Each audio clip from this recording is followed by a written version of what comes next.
प्यारे दोस्तों, good morning.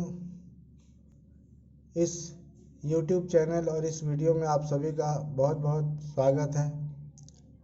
Dear students, इस वीडियो में मैं आपके क्लास 8 के चैप्टर 4B का जो पोयम है stopping by woods on a snowy evening, इस चैप्टर को मैं आपके समक्ष प्रस्तुत कर रहा हूँ।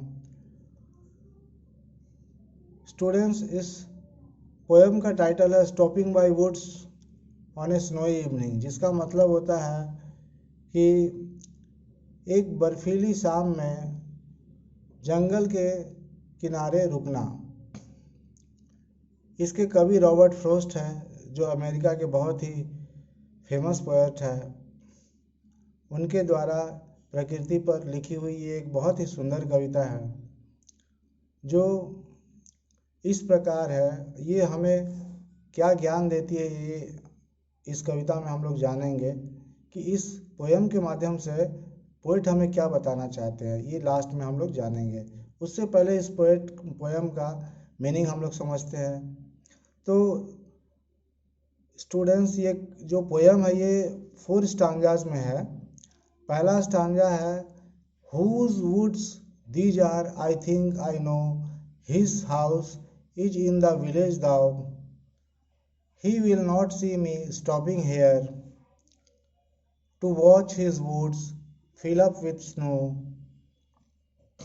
कवि कहते हैं कि सर्दियों की एक शाम में मैं सैर को निकला था और मैं एक जंगल में जा पहुंचा। उस जंगल में जहाँ कि वो पूरा जंगल बर्फ से ढका हुआ था, और मेरे मन में सवाल उठा कि हुज वुड्स दीज आर, मतलब ये जंगल किसके है, और उसका घर ज़रूर इस नज़दीक के गांव में ही कहीं होगा। यद्यपि वो मुझे नहीं जानता होगा, मेरे बारे में उसे ज़रा भी पता नहीं होगा कि मैं यहाँ पर रुका हूँ और उसके बर्फ़ से भरे हुए जंगल को निहार रहा हूँ। दूसरा स्टांजा है, My little horse must think it queer to stop without a farmhouse near, between the woods and frozen lake, the darkest evening of the year। तो पोएट घोड़े पर सवार है और उसका कवि कहता है कि उसके छोटे से घोड़े को ये नहीं पता कि वो वहाँ क्यों रुका है, जबकि वहाँ कोई फार्म हाउस भी नहीं है। कवि कहता है, मेरा घोड़ा को ये विचित्र लगता है कि मैं नज़दीक में कोई फार्म हाउस नहीं होते हुए भी यहाँ क्यों रुका हूँ, इस जमी हुई झील और जंगलों के बीच में, और जबकि ये इस साल की सबसे अंधेरी शाम है, फिर भी मैं यहाँ क्यों रुका हूँ जबकि कोई पड़ाव नहीं है। तीसरे स्टांजा में पोएट कहते हैं, he gives his harness bells and shake to ask if there is some mistake, the only other sounds the sweep of easy wind and downy flake। कवि कहते हैं कि वो घोड़ा हिनहिनाता है और हिनहिनाने से उसके गले में बंधी हुई घंटी बजती है, तो ऐसा लगता है मानो वो पूछ रहा है कि मालिक, क्या मुझसे कोई गलती हो गई है जो आप यहाँ रुक गए अचानक।